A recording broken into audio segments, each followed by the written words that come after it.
Hello everyone, my name is Marc Sabatella from Mastering MuseScore, and welcome to the MuseScore Café. So this is my regular weekly series where I talk about some aspect of making music using MuseScore and show you how to do things and take some of your questions and generally have a good time. So the series, as always, is brought to you by the Mastering MuseScore School. I've got the link pinned up at the top of the chat, so by all means, please check it out. Check out my membership. Check out the MuseScore Mastering MuseScore Complete Online course, where you can learn everything about learning MuseScore, above and beyond what I show in these cafes, as well as my theory courses and so forth.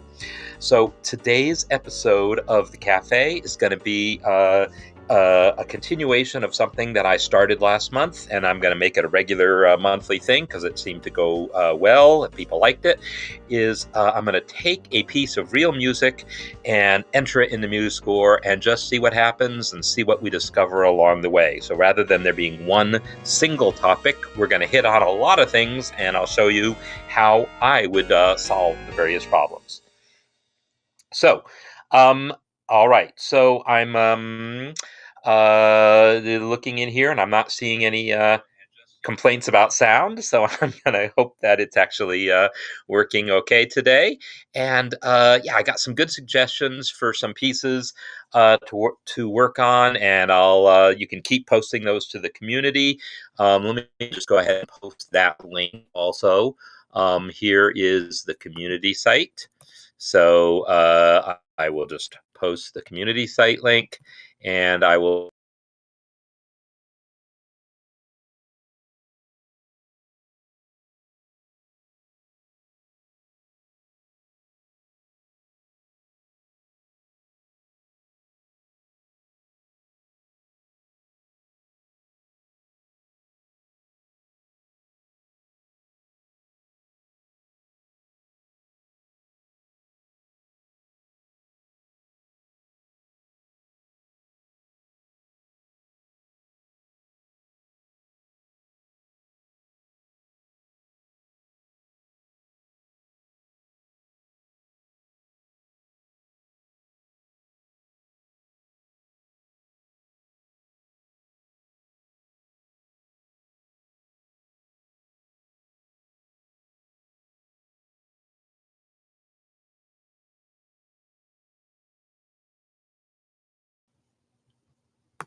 Am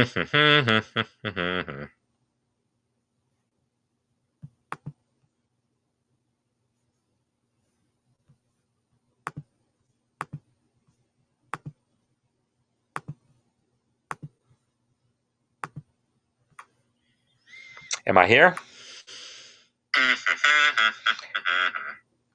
Yep, they are. So I may have something back in a moment, and you never know. You just never know with these things. So, am I here? Okay. All right. So keep me posted. I'll try to keep looking at my phone here to monitor what's going on and see how things are going. So my guess is that different people are on different delays or something, depending on exactly when you joined. But I definitely see on my phone and see from other people. If nothing else, refresh your browser. But it definitely seems to be broadcasting now, and who knows if it'll stay that way. But that is my goal. I still don't know why this thing here says loading, but everything else seems to be working, so I'm not going to worry about it. Okay, so the score that we're going to look at is this guy here. It is from a show. The show, I already forgot the name of the show that it's from. Um, Daddy Longlegs is the name of the show, and this is kind of I don't know, it's a reduction of, it's not like a full score, it's a reduction of uh, what's going on for sort of rehearsal purposes, piano rehearsal. To be honest, I'm not totally sure. It says piano/conductor, so it's presumably there's additional parts that are given out, but this is what the pianist would be working from if they're also conducting. So I'm going to try to enter what we see here. Black again? No, it's not. I see, back again? No, black again? Okay, so no, I'm still seeing the score. So if you're seeing black on your screen, try a refresh of your browser. But for me, it looks good. Okay, so so this is what I'm going to try to enter. And so the first thing that I want to decide is how I'm going to start the score. In other words, are there any existing templates that capture what I'm looking for here? And I'm looking at this and thinking, well, it's possible I could start with some template and then adapt it, but it's really kind of a unique thing. So I think I'm just going to start from scratch. And what I see is there is one vocal staff here. There's a piano grand staff, and there's this other thing that, I'm not sure what this is meant to be, except maybe it's a reduction of all the other instruments, because it looks like it's starting off telling me about what the guitar is doing, because it says muted rhythmic strums, but then it switches to showing me what apparently VCL, I'm assuming, doesn't stand for vocal here. It stands for violoncello,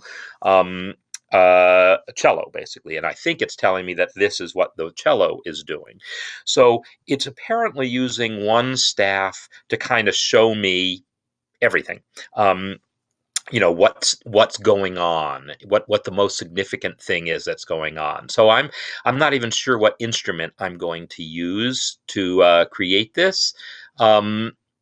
But I don't know that it matters. So I'm going to add one vocal staff, one miscellaneous staff, and a piano grand staff.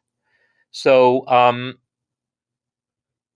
yeah, the background's supposed to be black. That's just all there is. It's there's nothing here but a PDF file no, it's not even a PDF. It's a JPEG I'm looking at. So yes, the background is black. Okay, so what I'm going to do is do that. It's going to be a vocal staff. It's going to be this sort of small miscellaneous instrument staff that I guess, because eventually I might need to do some guitar-specific stuff, I might as well enter it. I might as well tell it it's a guitar staff, and then a piano staff. So I'm going to come over to MuseScore and Control-N, create a new score, and I already forgot what the thing is called. It's called My Manhattan. My Manhattan. And because that the information in here is going to get copied to the score directly, I want to actually enter some of this stuff. Music and lyrics by Paul Gordon. Music and lyrics by Paul Gordon. Now, there is additional information in here, arrangement and orchestration. I'm going to add that later because I can't easily enter multiple lines here. I actually could, if I switched over to a Google Doc, which you're going to see I'm going to use later, and entered 2 lines in here and then copied and pasted it over. So actually, let me show you that. So music and lyrics,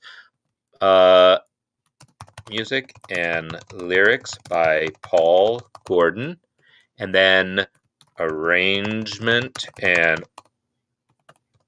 orchestration by Brad Hack. And yes, I see that I mistyped music. Okay, so what I can do is select these 2 lines, and then in theory, I can copy. I just hit Control-C, and now I can come over to MuseScore here and paste. And in principle, that's going to give me the 2 lines. There's probably a copyright message in here also, If I scroll down to the bottom, I don't actually see it because this is just a sample page, so I'm not going to worry about it, but that's where you would enter it. And that same trick of entering it as multiple lines in another program and then copying and pasting into here totally works. All right, so now what I'm going to do is I'm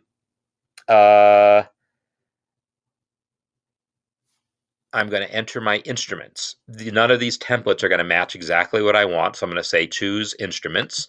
And what did I say I wanted? I wanted one vocal staff, so I'm just going to pick voice because I think that same vocal staff is going to get used no matter who's singing, whether it's a male part or a female part. So I'm not going to be specific about alto or tenor or anything like that. Because otherwise it'll give me, it'll warn me when I get too high or too low, and I don't want any of those warnings. So I want a voice part. I also want a guitar part because I said I was going to have that miscellaneous thing entered as a guitar. So I'll call it electric guitar because I'm assuming that's probably appropriate. And then I want a piano part. Now, notice what it did in the ordering here. It put piano on top. And that's because the default ordering is orchestral, and orchestral music is going to have the voice staffs below the piano. That's just the way orchestral music is normally organized. So I don't want that. So I'm going to switch to one of these other settings here to see if they give me something more like what I want. Let me see if choir gives me something like I want. Well, a little better, but it put guitar down below the piano. I mean, I can customize those, but I want to see if one of them gives me exactly what I want. How about jazz combo? Jazz combo nailed it. So jazz combo defaults to that right, or to this particular ordering: the voice, then the guitar, then the piano. I kind of figured that might be the case. So there we go. Now, normally here you can pick a key signature, and I've mentioned before, for reasons that maybe aren't good, I typically skip all this business and add this stuff later. And I'm showing you how I do it, so that's what I'm doing. So I now have my score basically set up, and you can see that I do have the text on 2 lines there. When I pasted it in there, it worked.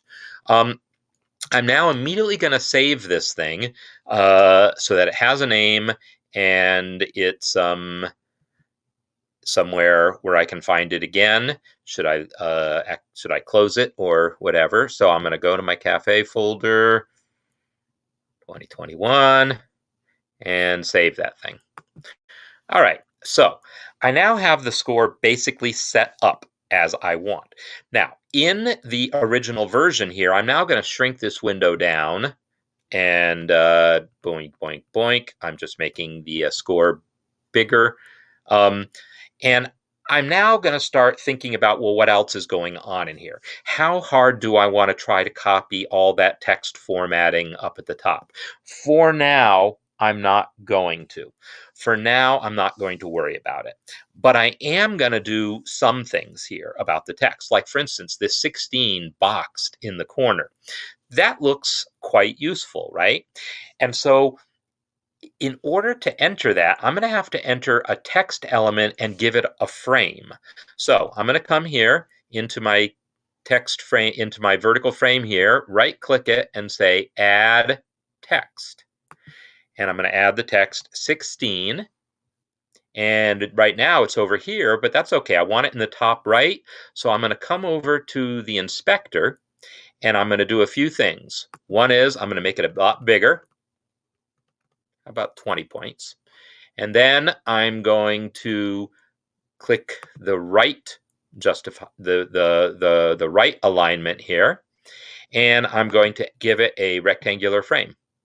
And that rectangular frame doesn't look really big enough, so I'm going to make it thicker and give it a wider margin. There we go. So now I have that going. And of course I can see now that the title was actually all caps and was bold. Sure, why not? My Manhattan, and make it bold in the inspector. And then all this business, the music and lyrics, is that bold or is it just the way it looks on my screen? I don't know. Not going to worry about it. Okay, so this stuff up here, I said I'm not going to worry about this too much, but sure, why not? Might as well get it in now while I'm thinking about it. This is text that's up at the top. This part here that says piano conductor, that's basically the part name, right? If you were generating a full score, that's where it would say, cello or flute or whatever your instrument is. So I'm going to enter that way. I'm going to say add. So I'm right clicking in my frame and then saying add part name. And I'll enter piano / conductor as my part name. Normally, if you're working from a full score and then generating the parts, that gets filled in for you. But in this case, I'm just copying something that I see, and there's no spaces, so I'm going to get rid of my spaces. Now, it also says Daddy Longlegs. That's the name of the show.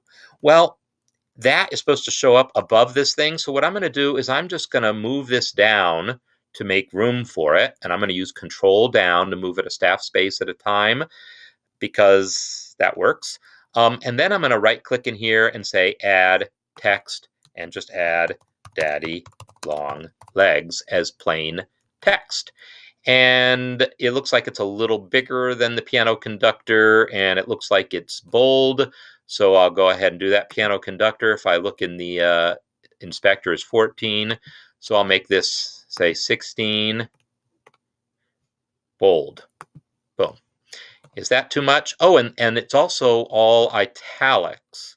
So, so I'm going to select that one and then hit the italic button in the inspector. Select this one, hit the italics button in the inspector, and then I can maybe move this up a little bit because I see it's really, I'm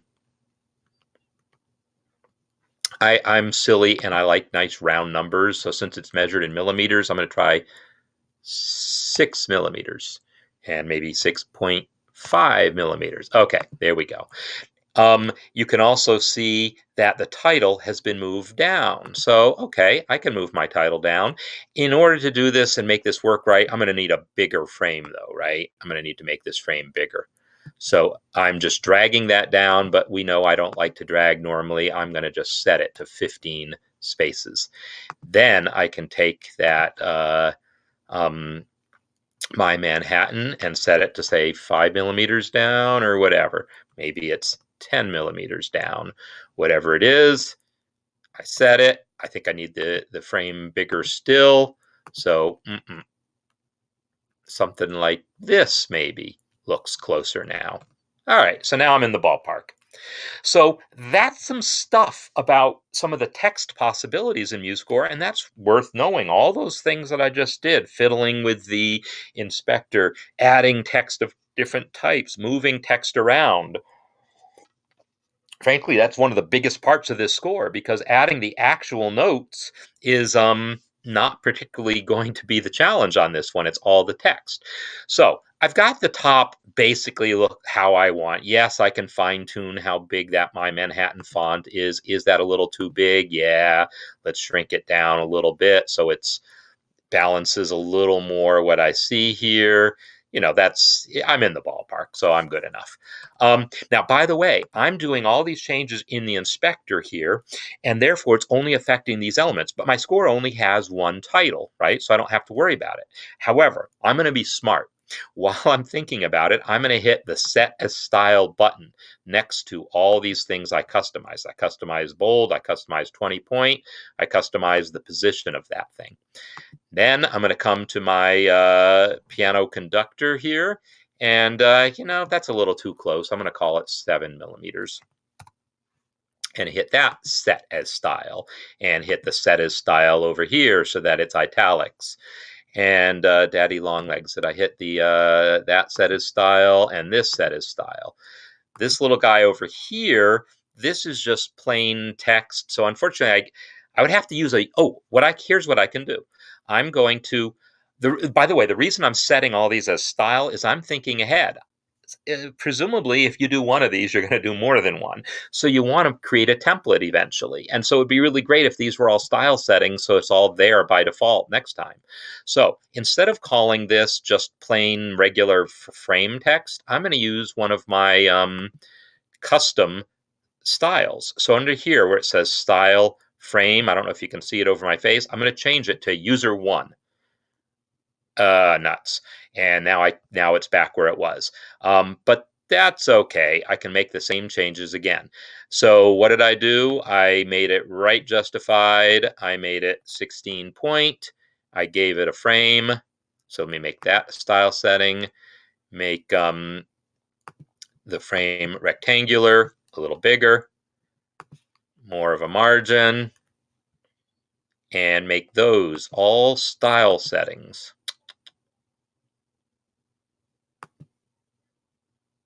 So I'm making all of these changes that I'm making style settings. Maybe that's not actually as big. Maybe I think I went up bigger. Let's go to 20 points. Make that a style setting. So that now that these are style settings, it's going to be really easy for me to apply these to other scores. And it's just going to show up that way kind of by default. And that's going to be kind of nice. So the next thing that's going on here, it's a lot of text in this score, right, is these cues. And let's look at what's going on. So these are like, this is like, because this is part of a show, there's dialogue, and this is showing some dialogue. Well, here's something that I see is the dialogue is 2 lines left aligned and then another line right aligned. And to be honest, if I scroll down, I sort of see a weird mixture. Like this is like, I guess this is right aligned here. It kind of looks like it's left aligned there, but I think that's just because the length of the line is basically the full width of the page. Then over here, it's like right aligned, but right aligned to a point along in the middle of the score, right? So I'm going to try to make all these things happen. So what I'm going to do is enter this first bit as 2 separate items of text. One of them will be left aligned and the other will be right aligned. So I'm not going to do that to my title frame because my title frame is my title frame. I'm going to add a new vertical frame. So I'm going to come over here to frames and measures and add a vertical frame. And in that vertical frame, I'm going to add a piece of text. And to save you all time, I'm going to copy and paste where I've already typed in. So copy, and then over here, paste. Oh, that's kind of interesting that it showed up. Did I say, look at that font that it picked. What did I do? Did I change frame text? So I didn't mean to change frame text. I meant to change the user 1 style, but I accidentally changed the frame text style. So that's okay. I can change it again. So I think that's because I set it as style, then I changed it to user 1. So let's undo some of those changes, shall we? I'm going to make this be 12 point, set that as style. And that also affected this guy. So I'm going to make this guy back. This guy is going to be something else. Maybe this could be user 2. Let's set it to user 2. Daddy long legs, and let's make it bold, italics, and 16 point. So make those the style settings. There we go. All right, so now my frame text is this size, and 12 points is apparently too big because it really, if I look at the original version here, it only extends like halfway, a little more than halfway across there. So I think maybe that paper might be bigger than my paper. It's hard to know for sure, but often these scores would be done on bigger paper. But I'm going to just go ahead and leave it at 10 point because anything else gets a little small to read. So I'll make that be the style setting here. And overall, it's not italics, but parts of it are italics. So I'm going to turn off the italics and bold, set that as my style. And then I'm going to double click this text and select just the part that I want italics and Control I to make that italics. And then the same down here, select that part, Control I, make it italics. Is this stuff bold or is it just sort of look that way on my screen? I don't know. I don't care. I could select it and hit Control B to make it bold if I want. So I've got this text there. Now I'm going to add a second text element because this other piece of text is going to be right justified. So what I'll do is I just said I was going to enter that text, but now I'm going to click the right justify button and then copy and paste the text that I already entered for that. This is that text that is supposed to be right justified. So I enter that into here, and I will then manually move it down, well, a few clicks, so that it clears the other one. And again, select the starting with the quote mark to the end to make italics. And now I've got something like this. Yeah?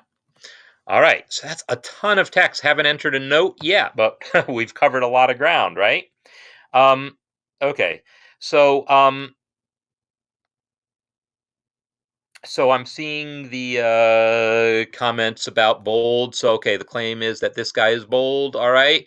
So so one reason why I'm hedging on this, by the way, is there's actually two versions. So this is a little bit annoying, but I'm working from this it's a JPEG file here. If I go to the original like place where you can buy the score, what you'll actually see is there's two separate sample images. And check this out. One of them, they're identical, except they're like scanned differently or something. And so they're like, one of them is a little heavier than the other. One of them, the staff lines are different. It looks like the same score was used, but somehow it looks different, is all I can say. It looks different. See, you can see as I switch between the two, see how the staff lines changed and some of the text changed. So to be honest, I don't really know what's going on with this, but I don't trust. I don't completely trust what I'm seeing on the screen here. I think a lot of these are JPEG artifacts. JPEG is a poor choice of file format for saving this type of image. PNG would have been better. JPEG is great for photographs, but it creates all sorts of artificial issues that shouldn't have been there when dealing with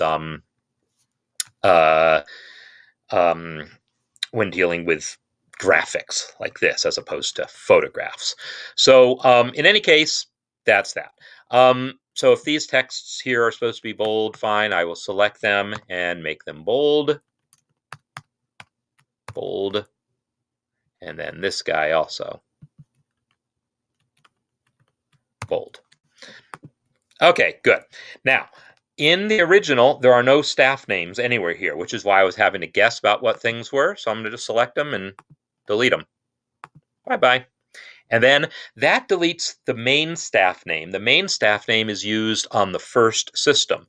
But then subsequent systems, as you can see if there were more systems here, get this abbreviated staff name. Well, I don't want those either.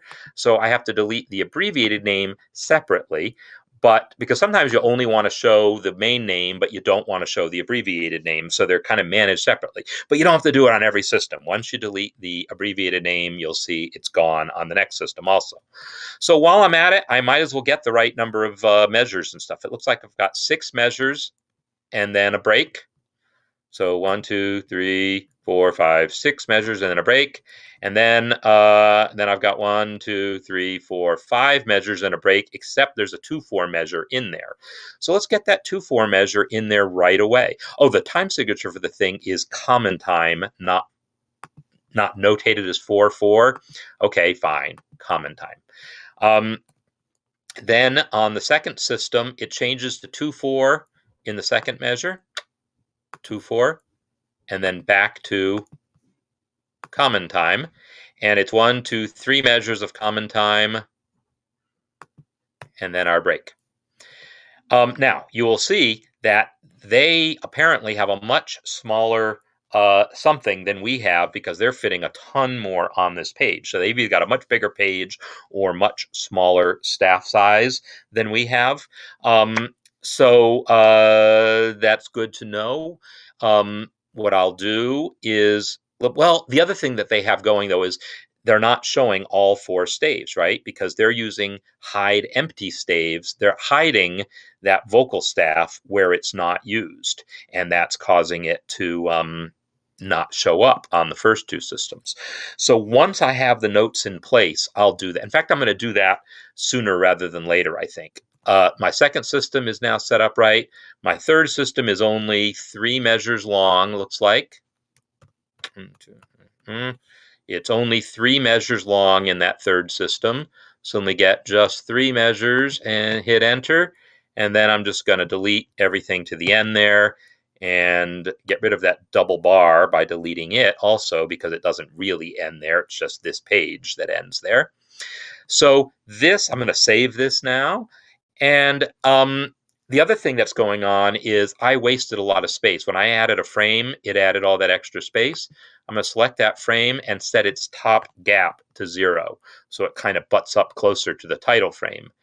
Notice that they're butting up closer still. So I'm going to select the title frame and set its bottom gap to 0. Now they butt up against each other much more closely.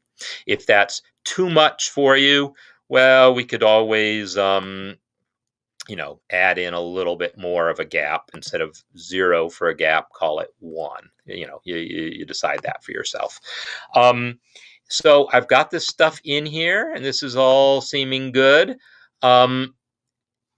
Also, this staff here, this one that's this middle miscellaneous guitar staff one, is small. So I'm going to right click it and say staff properties, small staff. And now it's small. Hey, look, now it all fits on one page. Yay. It's not going to as soon as I add more text, but that's okay. I can still shrink things down. So, so far, so good. All right, I'm going to now get rid of that indent, right? The original version doesn't indent the first system. Why? Well, because it's not that common to do that in this type of music. And a lot of kinds of music, for the parts that get generated for the other instruments, probably the first system is indented. For a lot of solo piano music and so forth, it's indented. But there's a lot of situations where you don't indent the first system. So even though we do it by default, I'm going to turn it off. I'm going to go to Format, Style, and right here on the main Score tab, I turn off Enable Indentation. So it's already looking good, and I haven't entered a note yet, right? Well, I'm going to enter some notes, but I'm not going to start at the beginning. I want to get some vocal notes on that third staff, because that's where the voice staff starts. And the reason I want to enter those vocal notes first is then I want to hide that staff where empty. So it looks like in the second measure, it's some rests and then an E. Oh, and by the way, the key is 3 flats. So let's get that key going. Key, signature, 3 flats. And now I'm going to come to that second measure here in the vocal staff. It was some rests and then a 16th rest even, I think. Yes, and then a 16th, E flat, B flat.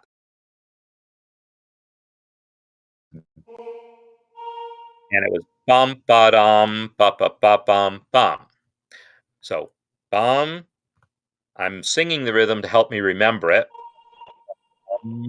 Tied. Remembering what I sang more than what it looked like. Bum, ba-bum, ba-ba-ba-bum, bum. So bum, ba-bum, and then 16th notes. Bum, 16th, 8th, C. I think that's it. Bum, ba-bum, ba-ba-ba-bum, bum, and then an 8th rest, and then 2 16ths. So there's my notes. Yep, that's the notes. Save it again because I feel like I've done some more good work. Now that I've got some notes in here, I can set this staff to hide when it's empty. Now, I could set the entire thing to hide when empty, but I don't think that's going to be appropriate because I have a feeling this sort of mystery staff here, the small staff, is going to be empty sometimes. Or maybe one staff of the piano part, maybe both staffs of the piano parts are going to be empty sometimes. And my guess is we're not going to want to hide those staves when empty. I think probably only this top staff wants to get hidden when empty. So instead of, if I wanted all staves to just sort of be hidden when empty, I would go to the Format menu, Format, Style, and turn on Hide Empty Staves. But that's not what I want here. I only want this vocal staff to be hidden when empty. So I'm going to right-click it, Staff Part Properties, and Hide When Empty instead of Auto, which means it responds to that global option. I'm going to say Always. And now that staff disappears on the first two systems where it's not needed.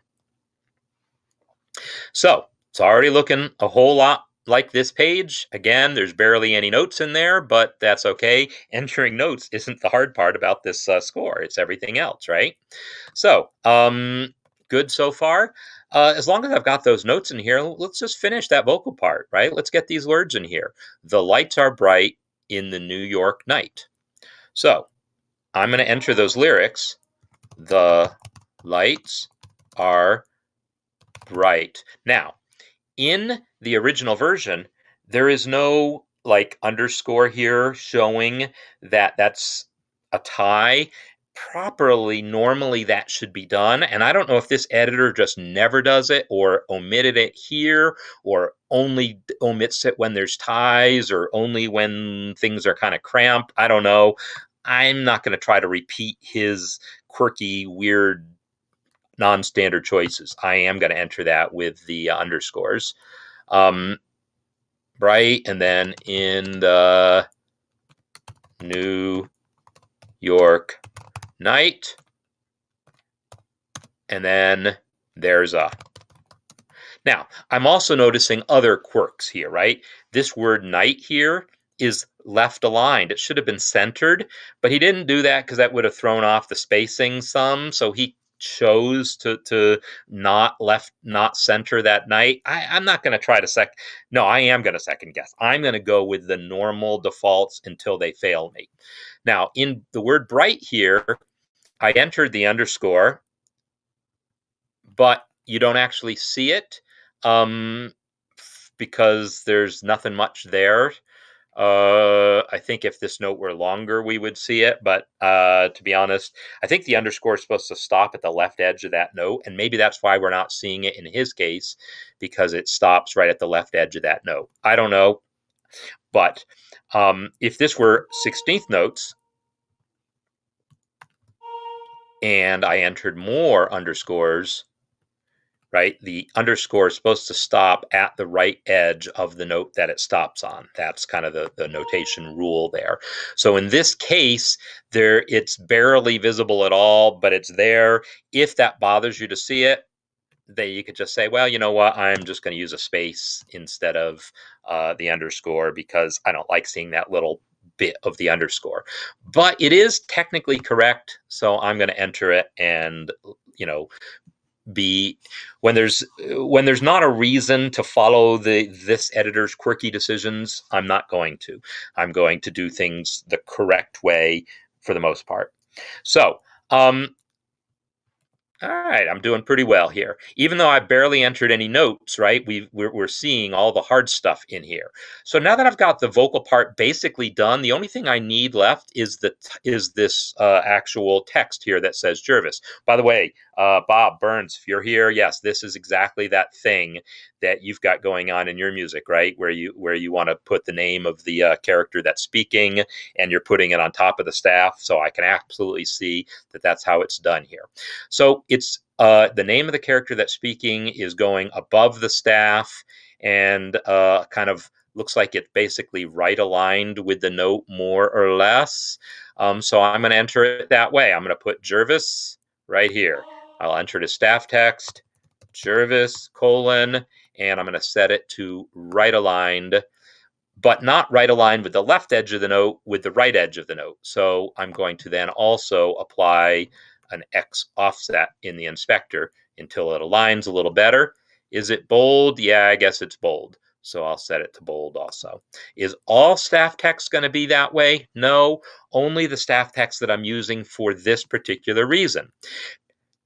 Now that I think about it, staff text that I'm using for that particular reason is going to come up often. So once again, instead of making that staff text, I'd rather use one of my user styles. So I'm going to make this user 3. And now I'm going to redo those same adjustments.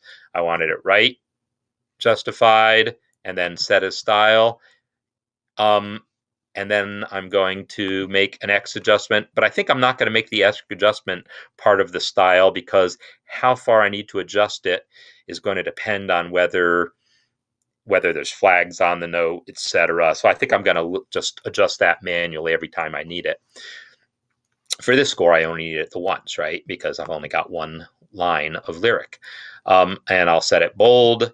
So now I've got that done. Now, by the way, I've used user 1, user 2, and user 3. Those are not very comfortable names, right? So I'm going to go to Format, Style, Text Styles. I'm going to rename those guys. User 1 was, what was it? Was that the number?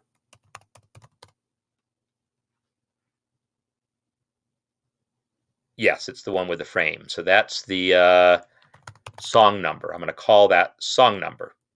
And then I'm going to come to user 2. And this one was the one that's the show name. And then user 3 is the singer. I don't know what else you'd call it. The person. It's the label I'm putting on the name of the person who's singing. So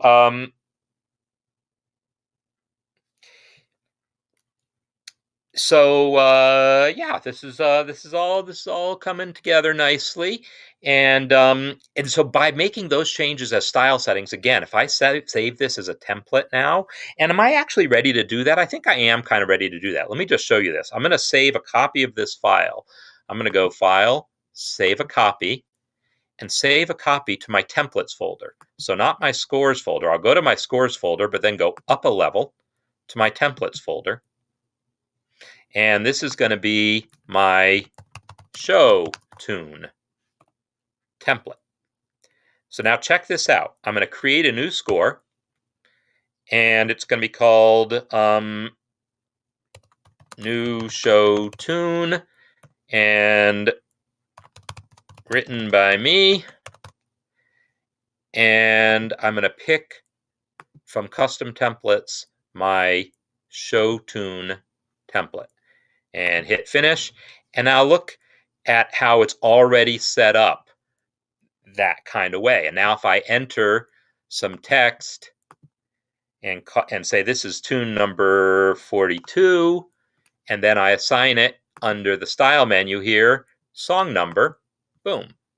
So all that work that I did for the first song can be reused now when I create additional songs. All those style settings are going to carry over into that template.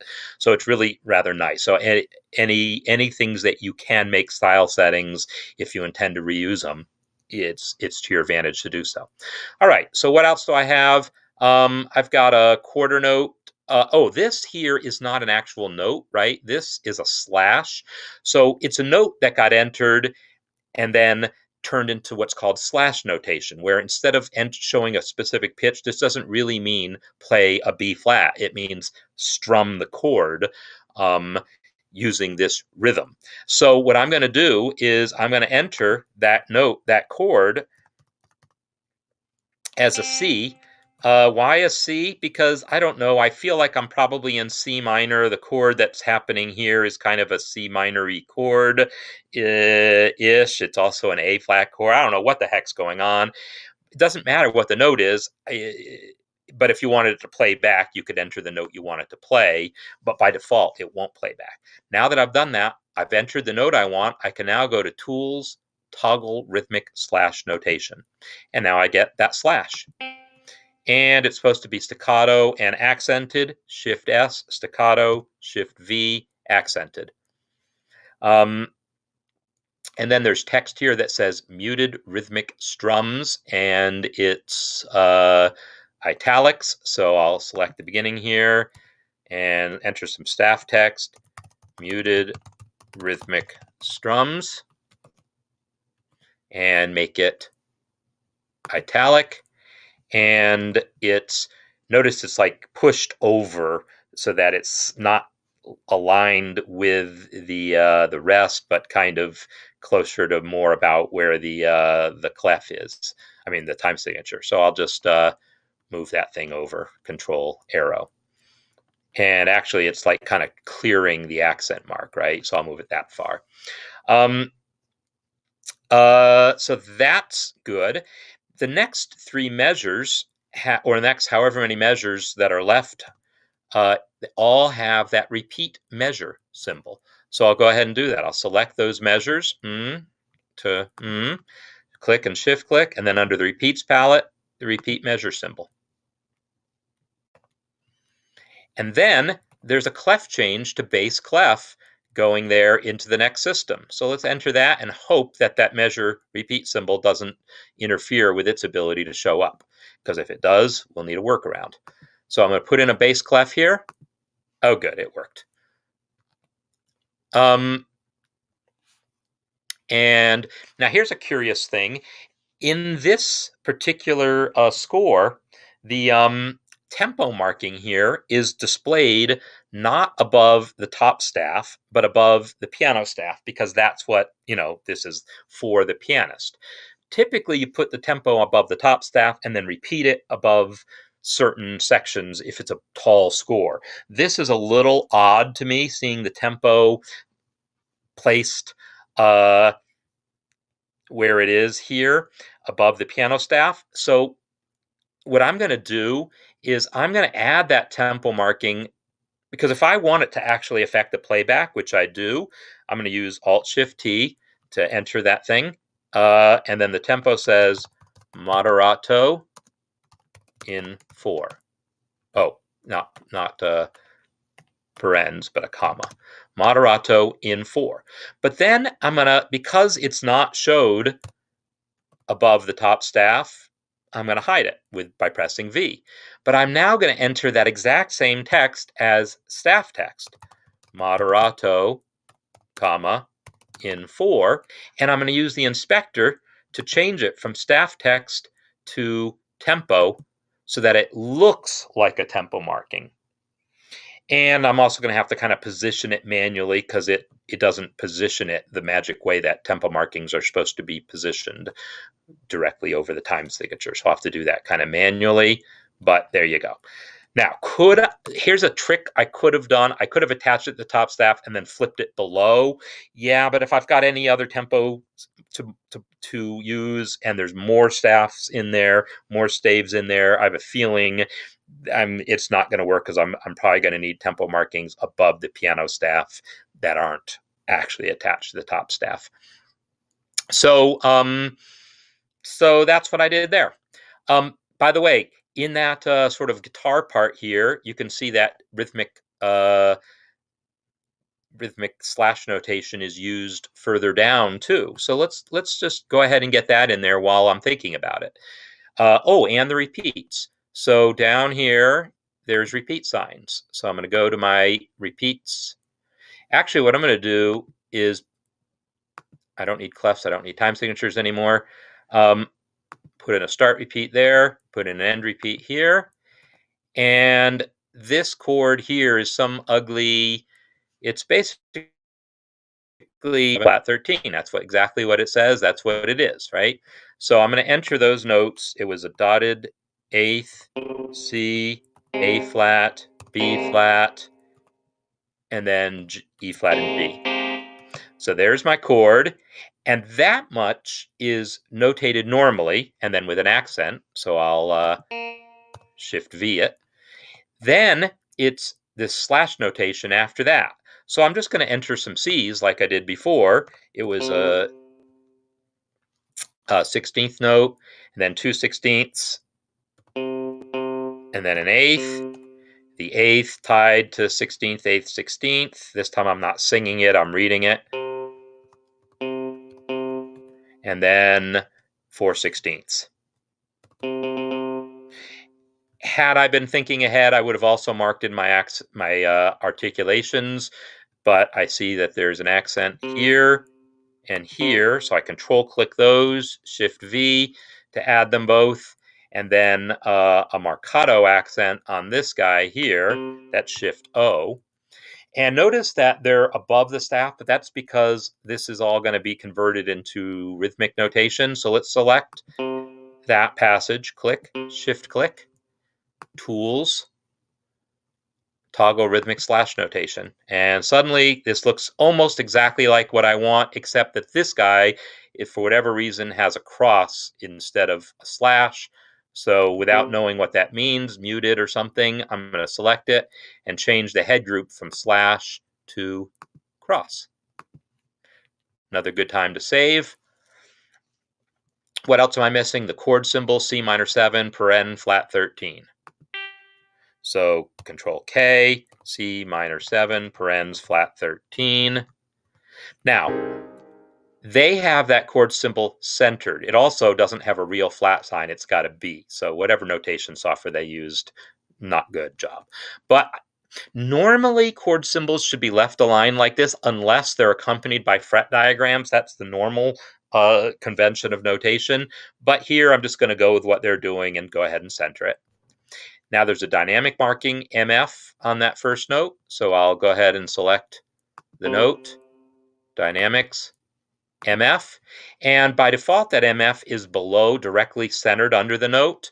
But I have a feeling they were like trying to save space, and so they pushed it off to the side. So right now, I'm not necessarily seeing the need to do that yet. But if it develops as I add more stuff, I'll do so. Okay, so what else do I have? Most of what's going on here is not particularly difficult here. I've got this bottom, and the right-hand part is repeating. So I'm going to enter that. That started, that's the very first line. It's dotted quarter, B flat, whoops, not in that staff. On this staff, dotted quarter, B flat, down in this octave, and E flat, and then eighth note, B flat and E flat. And then that basically repeats. So I'm going to go ahead and hit this and hit the R button, and I have a feeling it's going to copy that text, which it did, but I can just delete that text and now do it again. R, R, R, R, because that exact same thing got repeated almost all the way through. Now, why did they notate this one as a quarter tied to an eighth? I'm not particularly impressed so far with the engraver on this, to be honest. I'm seeing all sorts of really weird decisions that make no sense to me. And this is the first one. This is a dotted quarter like the others. No reason in the world it should have been entered with a tie. However, the notes are different, so I'll fix the notes. It's a D instead of a, that was the second to last one. So I'll change that to a D. And then this next one was F to G on top. So F to G. I'm just using the up arrows to change the pitch. If I had a lot of them, I could use that repitch mode that I think I showed you last week. But yeah. Left hand has the same basic rhythm, but different stuff. So I'll enter the first one, dotted quarter, C, and A flat, and then this one has articulations also, tenuto, staccato. So I'm going to select both of these chords here and Shift N for tenuto, and then select the next chord. And I did that, by the way, I clicked and then Shift down. That's how you select to the next staff. And then Shift S, staccato. Now, they have a lot of room between these staves here. I'm not going to worry about the spacing because, when I'm done, I'm going to look at this and see if I need to change some staff sizes or whatever. So I'm not going to worry about the fact that there's more space between the staves. I am going to, however, put on that MP marking, which is going to add some more space. And then, yes, I might need to move it to the side, but again, not worrying about it yet. Formatting the page like that is the last thing I typically do. I'm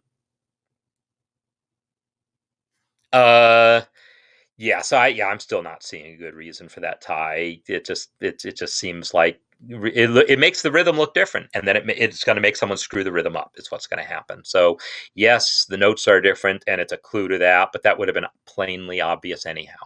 Then there's sim period in excuse me, in parentheses, sim period, and it's italic, so I'll use the inspector to make it italic. And yeah, the fact that they're fitting all this across the page the way they are, and moderato and sim are not like close to each other like they are here, I think they're dealing with a small, either bigger paper or smaller staff size, I think. But I'm still not going to worry about any of those things yet. I want to get the content happening. All right, so then I have you know what? Then I have that same rhythm, D, E flat, and then I've got that exact same passage again. So I'm going to select those two measures and hit R, because it's that same thing of that kind of chord, and then it repeats again. So it's really the same thing each time. Now, they didn't bother to repeat the articulations, so yeah, I can delete all my articulations. Check this out. I'm going to, did they put them on the second measure? No. So I'm going to select, I'm going to click that tenuto marking and then shift click this staccato marking, and it will select all the articulations between those, I think, and then I can hit delete, and it just deleted all those articulations. So click one articulation, shift click another, it selects them all. Yes, it selected the tenutos and the staccatos together. In this case, it's what I wanted. If it wasn't, then that technique wouldn't have worked. You would have needed another technique.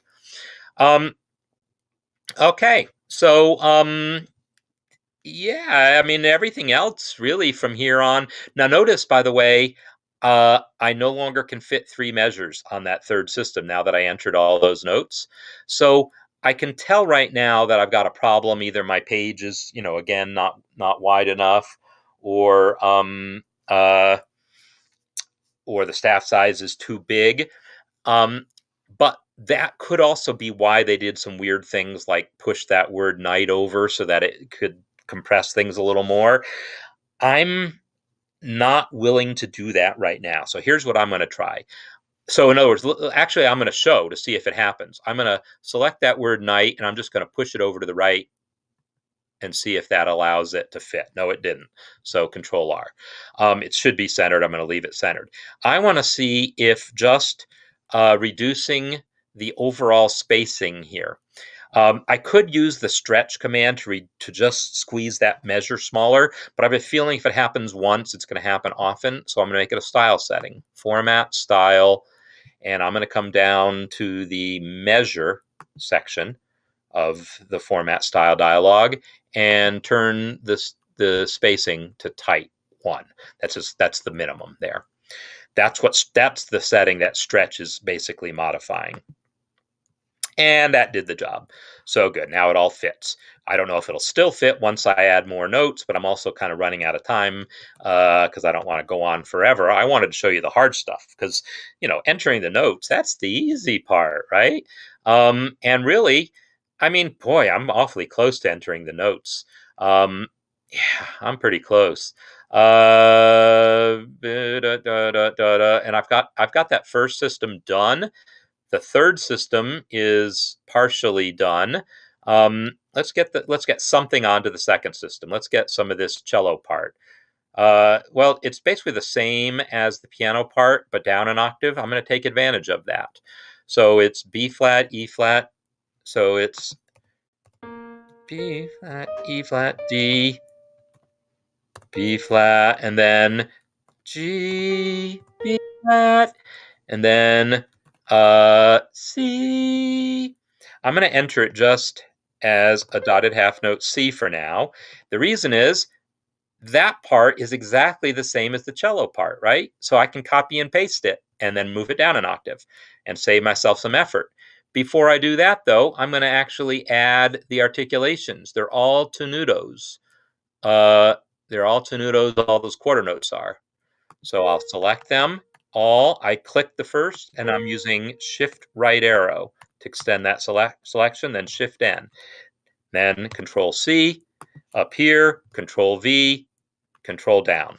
So now I've got all that entered. Oh, I meant to do this guy too. So Control C, Control V, down. So now I've got that cello part there, and the text is parentheses in italics, so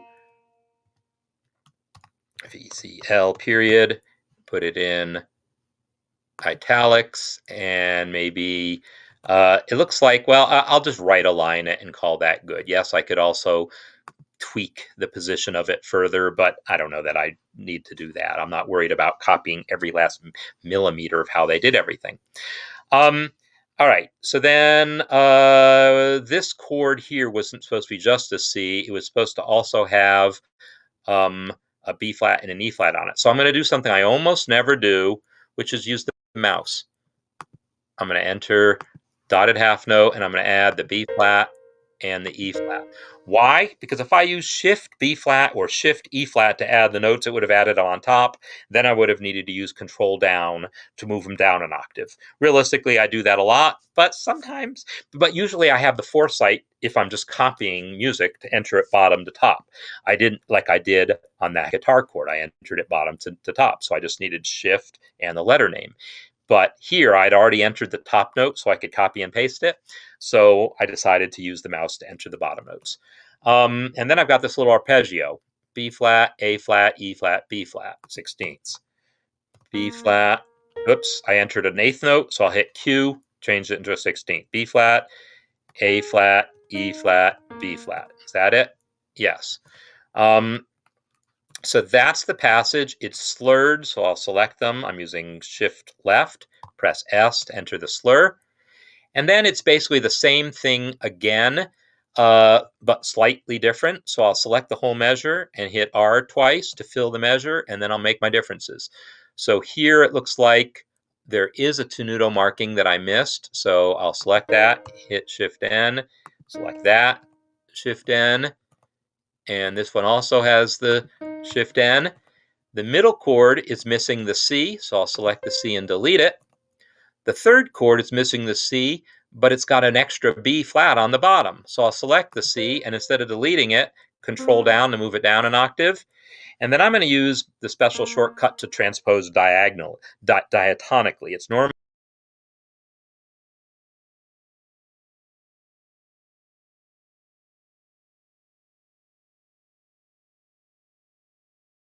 transposes diatonically without going through all the accidentals. So there, now I've got that much in there. And the left-hand stuff, it's that ba-dum rhythm again. So let's grab that ba-dum and put some copies of that. It's right there. And then it's, again, each of these other measures. So,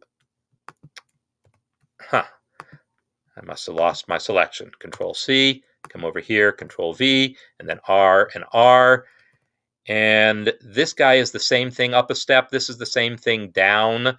So these are notes are, oh, dang it, I'm black.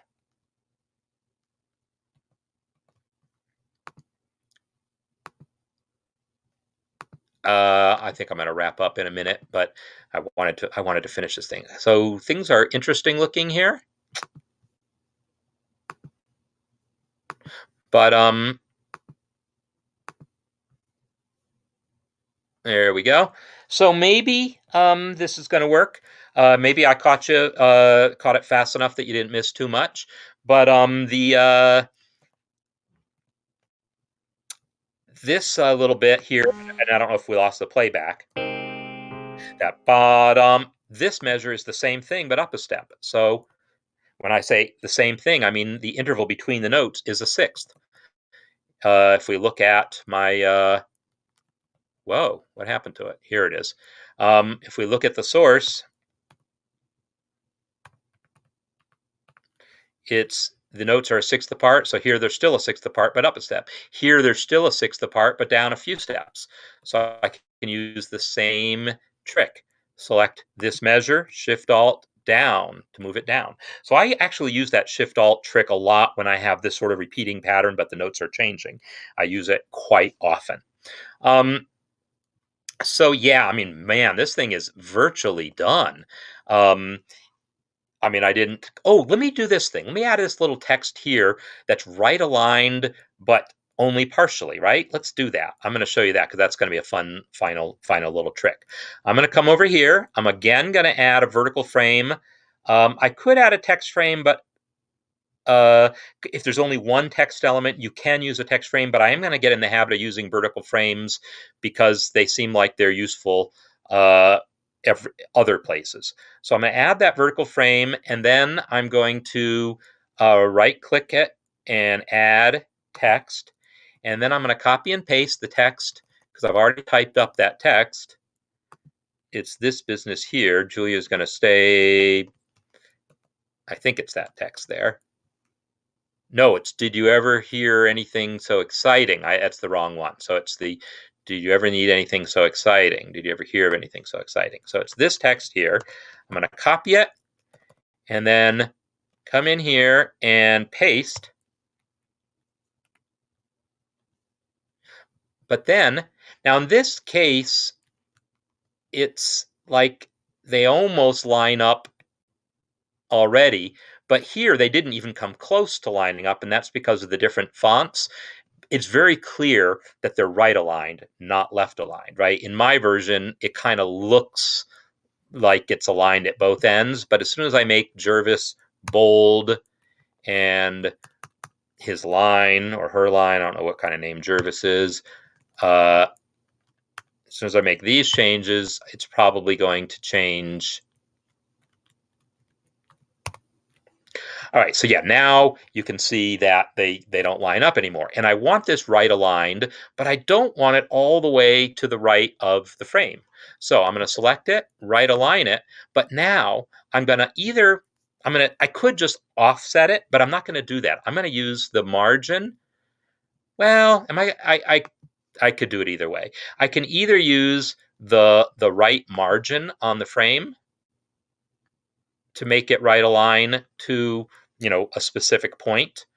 And I think I'm going to do that because this way, yes, I know that right now I can't see the staff below it because I've now made this too big. I'm going to go to single page view for a moment.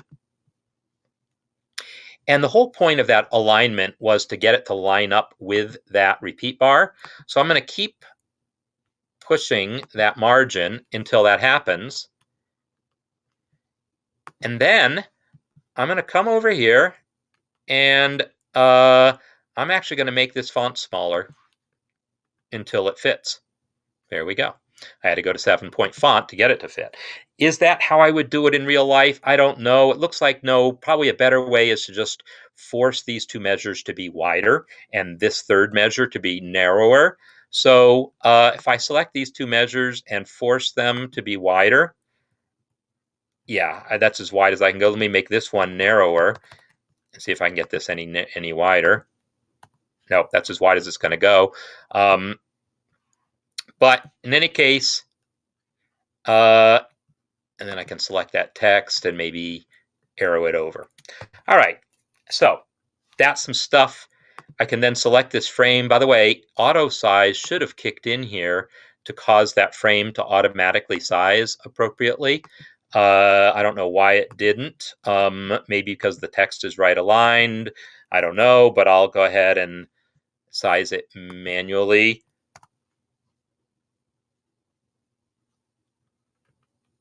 There we go. All right, now it all fits on the page, and I'm practically done with the notes, but I'm going to stop here because I think you've I think I've got the basic gist of it here. So yeah, I've got almost everything in here. There's a few notes missing, but you can totally get the gist of it here. And I am going to wrap up. So I hope you all had a good time with this demonstration. I got to show you a lot of random different things, most of it having to do with text. So it's gone black again. I don't have that here. But in any case, this little guy here could probably stand to be a little smaller. So I'm going to make it a little smaller too. But I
week.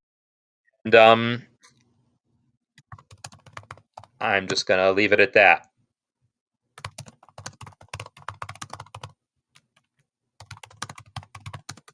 So I was basically done anyhow. Have a good week. See you next time. And I don't know if you can hear me, but actually,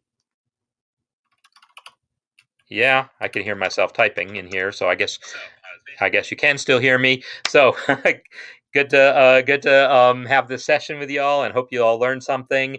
And yeah, next time will be something new. So by all means, feel free to drop me other ideas for pages to enter for next month, and also topics to cover for next week.